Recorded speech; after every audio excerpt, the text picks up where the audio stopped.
Jesus Cristo. Que todos digam amém? Louvado seja o nome do Senhor. Você vai abrir a sua Bíblia no livro de 1 Reis, capítulo de número 19.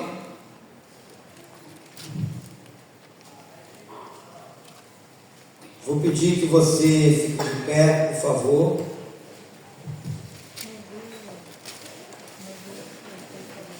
Primeira Reis tem primeira e tem segunda, fica logo depois de 2 Samuel. 1 Reis, capítulo de número 19. Fala a respeito de Elias no Monte Horebe.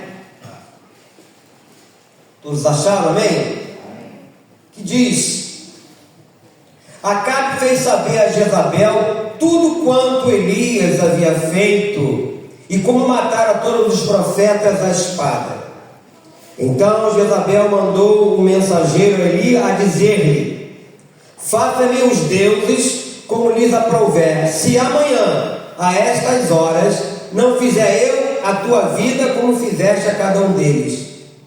Temendo, pois, Elias, levantou-se e, para salvar a sua vida, se foi e chegou a Betseba, que pertence a Judá, e ali deixou o seu moço. Ele mesmo, porém, se foi ao deserto, caminho de um dia, e veio e se assentou debaixo de um zimbro. Zimbro é uma árvore daquela região, e pediu para si a morte, e disse: Basta, toma agora, ó Senhor, a minha alma, pois não sou melhor do que meus pais. Deitou-se e dormiu debaixo do zimbro. Eis que um anjo tocou e lhe disse: Levanta-te e come.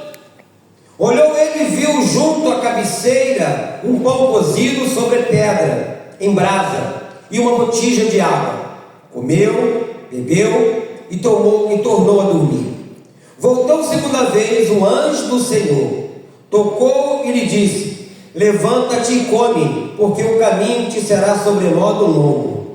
Levantou-se, pois, comeu e bebeu, e com a força daquela comida caminhou 40 dias e 40 noites até Horebe, o monte de Deus. Ali entrou numa caverna, onde passou a noite, e eis que lhe veio a palavra do Senhor e lhe disse: Que fazes aqui, Elias? Ele respondeu: Tenho sido zeloso pelo Senhor, Deus dos exércitos, porque os filhos de Israel deixaram a tua aliança, derribaram os teus altares e mataram os teus profetas à espada, e eu fiquei só, e procuro tirar-me a vida. Disse-lhe Deus: Sai e põe-te neste monte perante o Senhor. Eis que passava o Senhor, e um grande e forte vento fendia os montes e despedaçava as penhas diante do Senhor. Porém o Senhor não estava no vento. Depois do vento, um terremoto, mas o Senhor não estava no terremoto. Depois do terremoto, um fogo, mas o Senhor não estava no fogo. E depois do fogo, um cício tranquilo e suave. Ouvindo Elias, envolveu o rosto no seu manto e saindo, pôs-se à entrada da caverna. Eis que lhe veio uma voz e lhe disse: Que faz aqui, Elias? Ele respondeu: Tenho sido extremo zeloso pelo Senhor, Deus dos exércitos, porque os filhos de Israel deixaram a tua aliança, derribaram os teus altares e mataram os teus profetas à espada, e eu fiquei só, e procuro tirar minha vida. Disse-lhe o Senhor: Vai, volta ao teu caminho para o deserto de Damasco, e em chegando lá, unge a Azael, rei sobre a Síria. A Jeú, filho de Nimsi, ungirás rei sobre Israel, e também Eliseu, filho de Safate, de Abel Meolá, ungirás profeta em teu lugar. Quem escapar a espada de Azael, Jeú matará. Quem escapar a espada de Jeú, Eliseu matará. Também conservei em Israel 7.000, todos os joelhos que não se dobraram a Baal e toda a boca que o não beijou. Querido Deus, nós te louvamos pela tua palavra lida aqui, palavra poderosa, rica, a qual nós nos colocamos perante o teu altar para ouvir e aprender dessa palavra. Fale aos nossos corações nessa noite, nos ajudando na compreensão e no entendimento, e que não pare nenhuma dúvida sobre nós. Como teu arauto, eu peço a tua ajuda também, que eu não acrescente nada e não tire nada do que está escrito aqui, mas tudo que eu falar e fizer, seja para a honra e glória do nome santo do nosso Senhor e Salvador Jesus Cristo. Que todos digam amém? Amém. Podem sentar.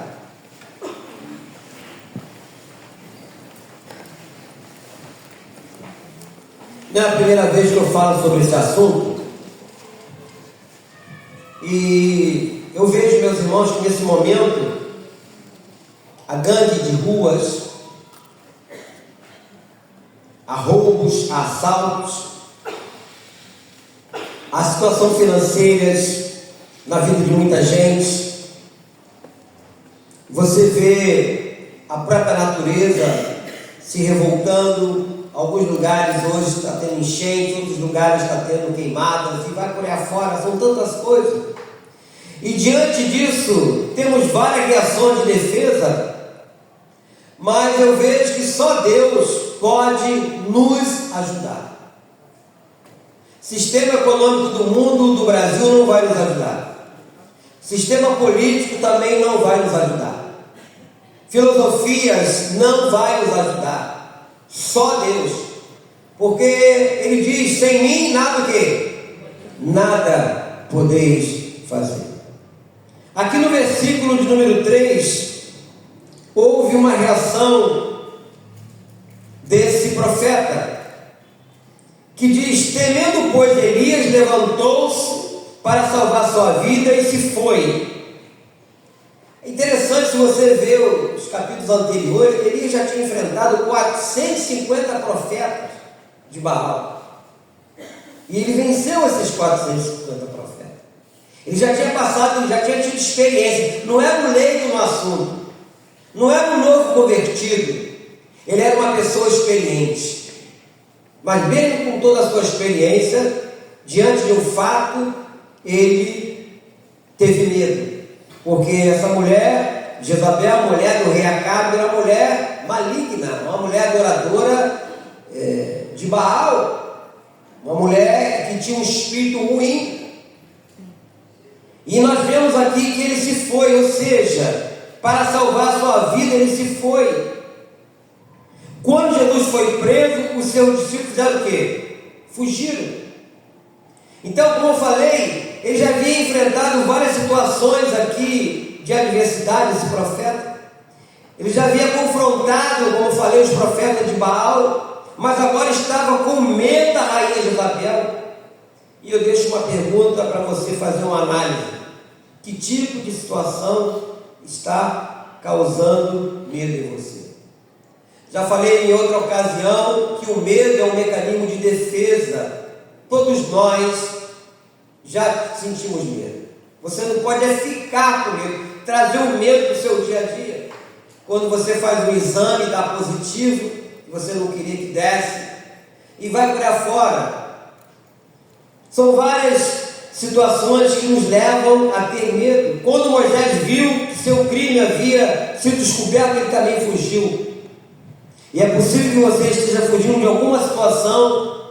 Jonas, Deus manda ele para um lugar, para Nínive, ele pega o barco, outro caminho, vai para Tarsis, fugindo daquilo que Deus havia mandado ele fazer.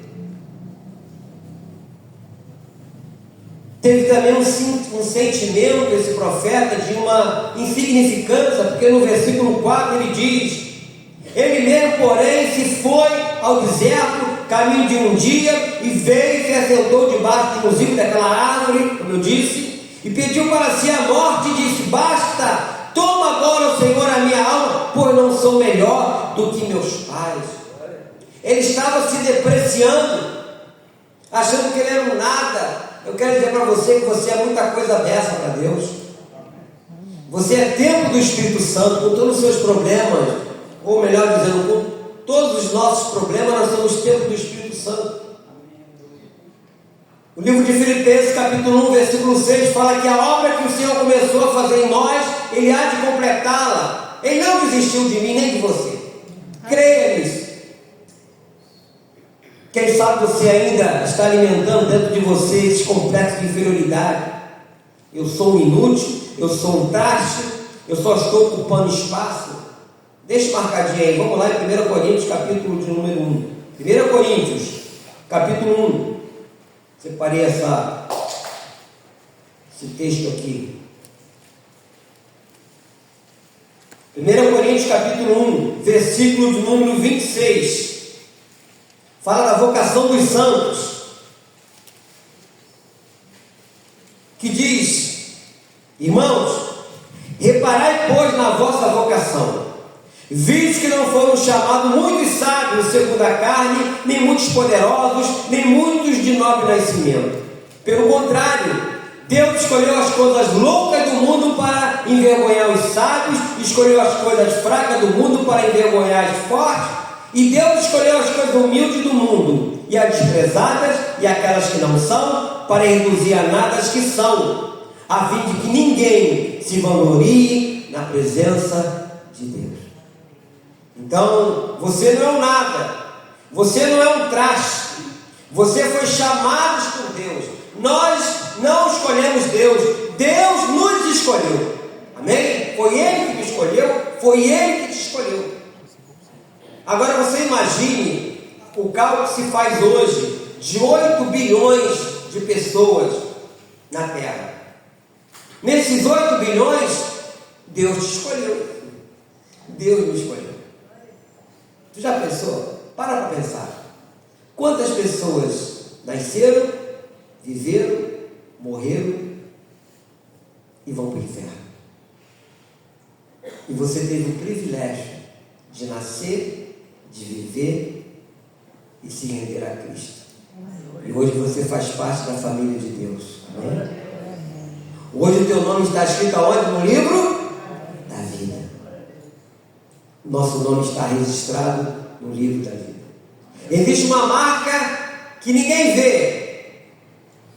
Qualquer outra pessoa em determinado lugar ou servindo a uma entidade, ela tem que ter uma marca ou alguma coisa para mostrar que ela serve aquilo ali.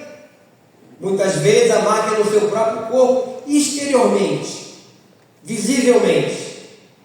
Mas a nossa marca, meus irmãos, é no nosso coração. É a circuncisão do nosso coração. Eu me lembro antigamente, eu trabalhava ali na cidade e via aqueles trens chegando, tudo junto, ramal de Santa Cruz, ramal de Saracuruna, ramal de Deodoro, ramal de Japeri, ramal de Belfor Roxo, e descia aquela multidão ali na Central do Brasil.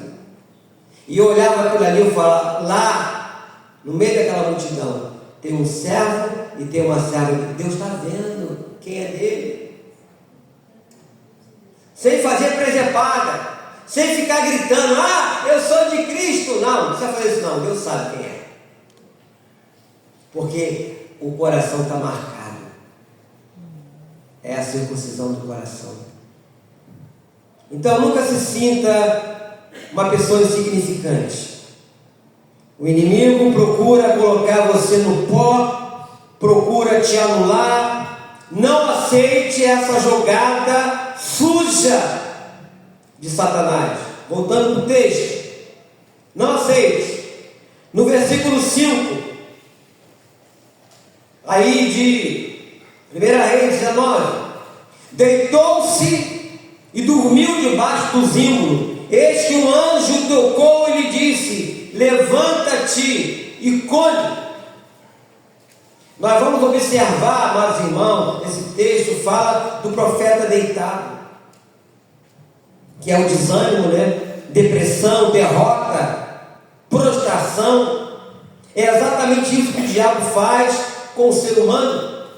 No versículo 6 diz assim: olhou ele e viu junto à cabeceira um pão cozido sobre pedra em brasa e uma botija de água. Comeu, bebeu e tornou a dormir. Ele estava, vamos dizer assim, por conta dele, largado, com o sentimento de um derrotado. Exatamente isso que o diabo faz. Esse é o papel do diabo. Lá em João 10 fala que ele veio para quê? O ladrão veio para quê? Roubar, matar e destruir. Destruir a nossa fé, matar a nossa esperança, roubar a nossa expectativa, a qual nós temos de uma vida eterna com Deus, e também dos dias de hoje, as coisas que nós precisamos e muitas das vezes não alcançamos. Nós somos uma sociedade de pessoas deitadas que perderam o ânimo. Jesus não nos enganou. Ele falou: no mundo tereis o que? Boa vida? Não, ele falou: no mundo tereis aflições, mas tende o que? Bom ânimo.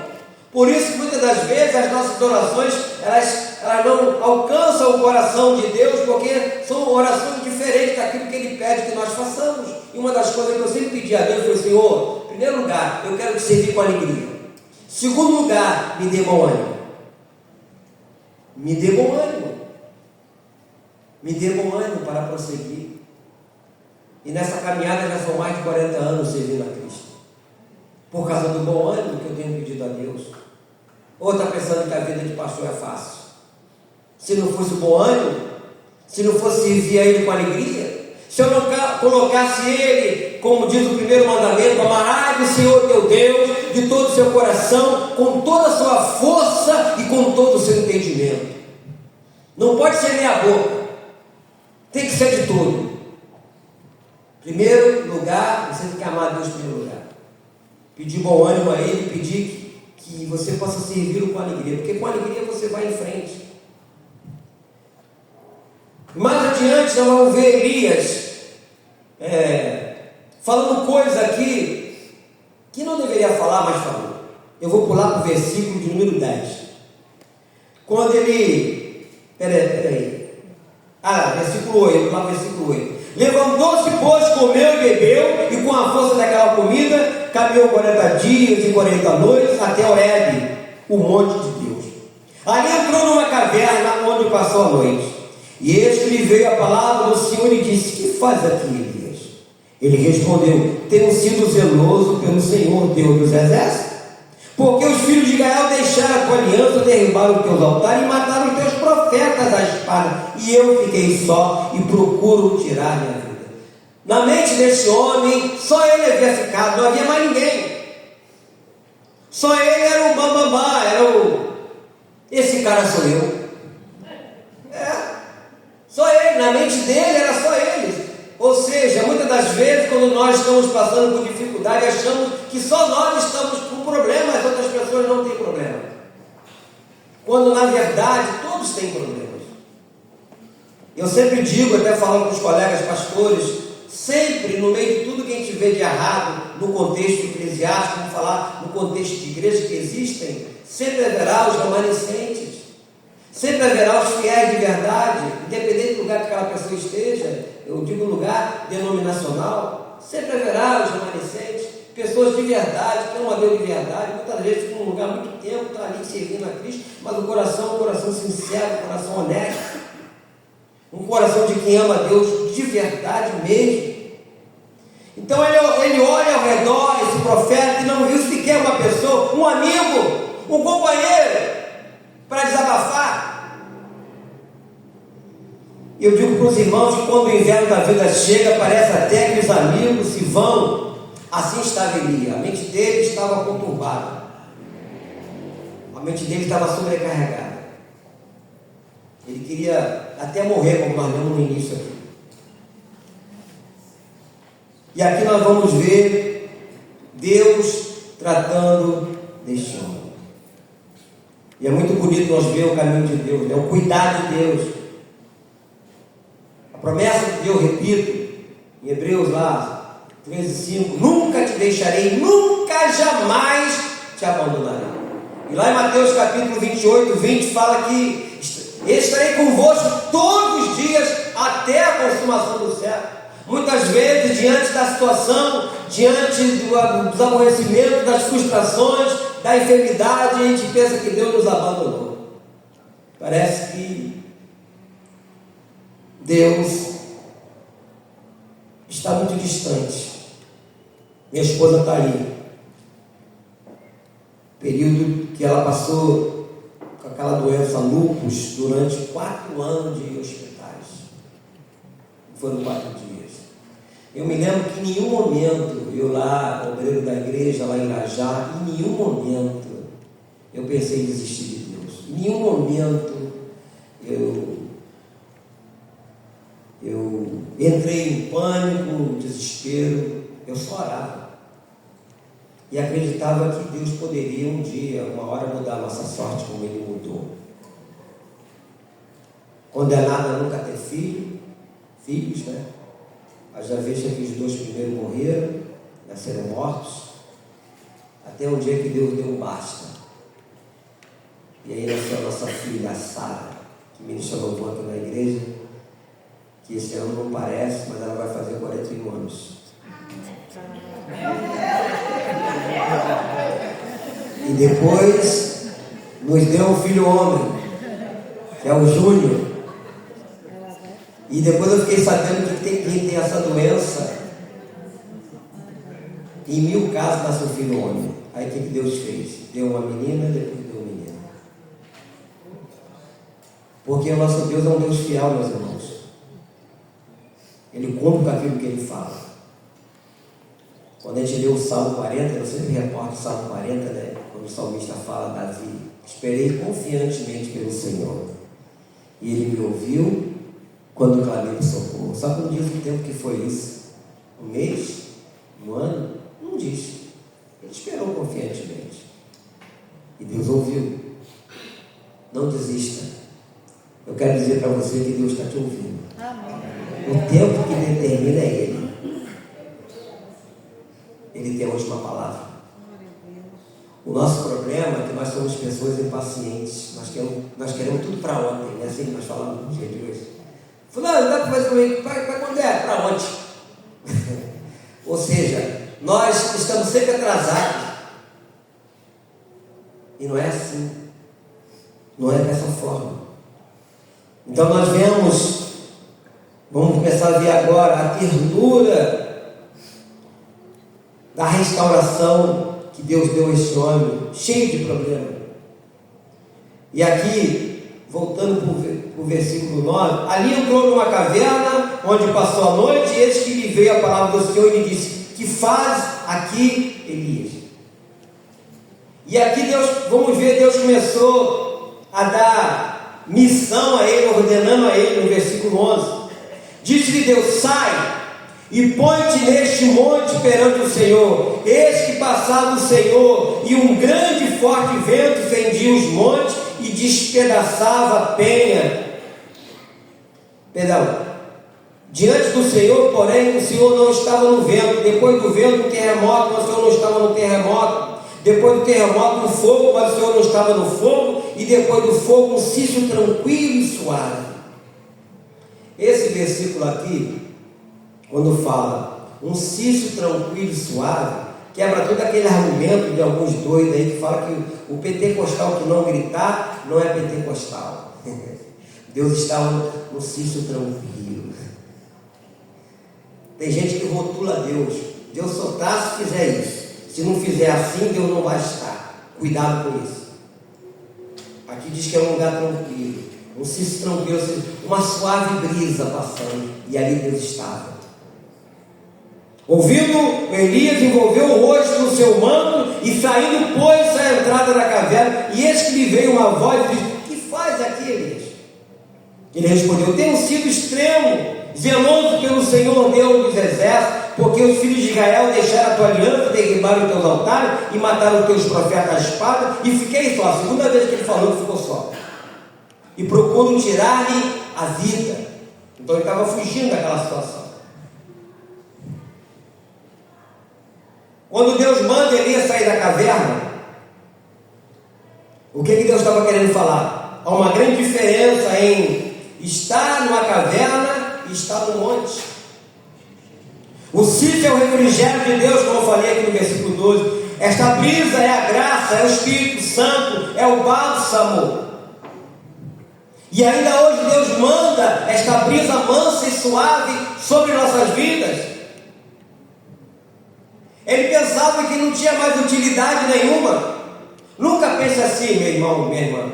Diante dos teus problemas, das tuas dificuldades, nunca ache que você não é mais útil. Todos nós, enquanto estivermos respirando, andando, nós somos úteis no reino de Deus. Você pode ser útil. Temos o maior exemplo aqui do diácono Pedro. 91 anos. É ruim dos irmãos acompanhar ele caminhando na rua no evangelismo. Ele podia falar: não, pastor, eu já estou com 91 anos, já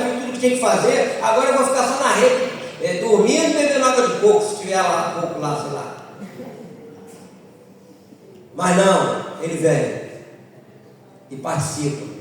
Uma pessoa ativa. Que vergonha para os mais novos, já estou cansado.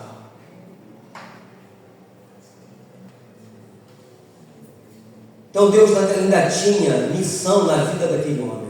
Mesmo ele achando que ele era um nada, que ele era um inútil, que ele não era melhor que seus pais, ele começou a se depreciar, se lamentar, achar um nada, um ninguém. Mas Deus tinha ainda missão na vida deste homem. Porque no versículo 15 diz: disse-lhe o Senhor, vai, volta ao teu caminho para o deserto de Damasco, e em chegando lá, unge a Azael, rei sobre a Síria. A Jeú, filho de Nínive, ungirás rei sobre Israel. E também Eliseu, filho de Safate, de Abel, Meolá, ungirás profeta em teu lugar. Quem escapar a espada de Azael, Jeú matará. Quem escapar a espada de Jeú, Eliseu matará. Também conservei em Israel 7.000 todos os joelhos que não se dobraram a Baal, e toda a boca que não beijou. Ele pensou só, ele ficou só. Nananina não, bonitão. Tem 7.000 lá que não se curvou a Baal. Deus sabia quem era quem. Por isso que eu falei que sempre haverá os remanescentes. Então, como se Deus disser, ainda há muita coisa para ser feita. Diga para o seu irmão do seu lado, ainda há muita coisa para ser feita. Muita coisa para ser feita. Não se sinta desprestigiado, desprestigiada. Não fique se depreciando com qualquer coisa desse mundo, qualquer pessoa desse mundo, seja famoso ou não, tenha dinheiro ou não tenha dinheiro, seja bonito ou bonito, não importa. Você foi chamado por Deus, minha irmã, você foi favorecida de Deus, meu irmão, você foi favorecido por Deus, para servi-lo, para amá-lo, para adorá-lo.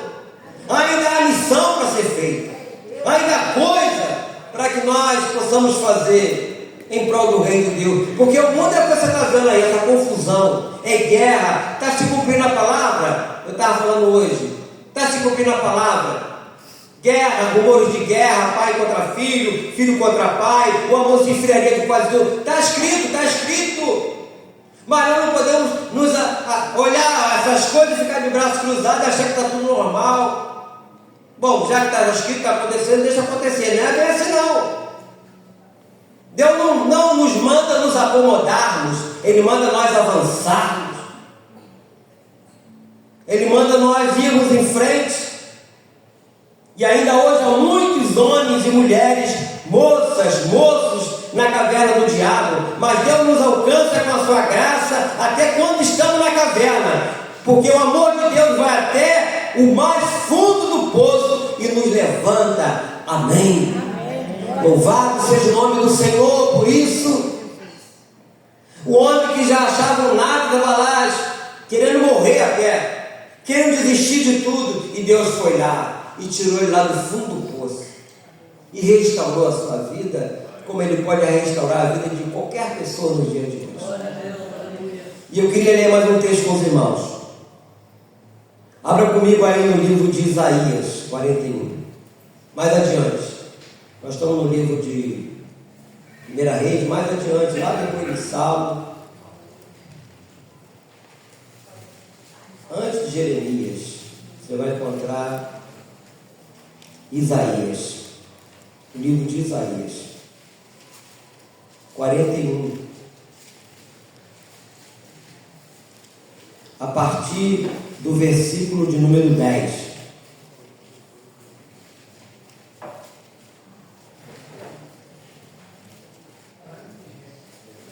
Aqui Deus falando: não temas, porque eu sou contigo. Não te assombres, porque eu sou o teu Deus. Eu te fortaleço, eu te ajudo e te sustento com a minha destra fiel. Eis que envergonhados e confundidos serão todos os que estão indignados contra ti. Serão reduzidos a nada, e os que contendem contigo perecerão. Aos que pelejam contra ti buscá-lo-ás, porém não os acharás. Serão reduzidos a nada, e a coisa de nenhum valor. os que fazem guerra contra ti. Vamos ler junto, todo mundo junto, no versículo 13. Porque eu, o Senhor teu Deus, te tomo pela tua mão direita e te digo: não temas, que eu te ajudo. Aleluia! Louvado seja o nome do Senhor. É Ele que segura a nossa mão direita e nos levanta e diz: não temas, que eu te ajudo. Da mesma forma que Ele ajudou este homem, esse profeta, que já queria desistir de tudo. Um homem que já tinha sido provado por Deus em várias situações. O homem que orou para chover e choveu.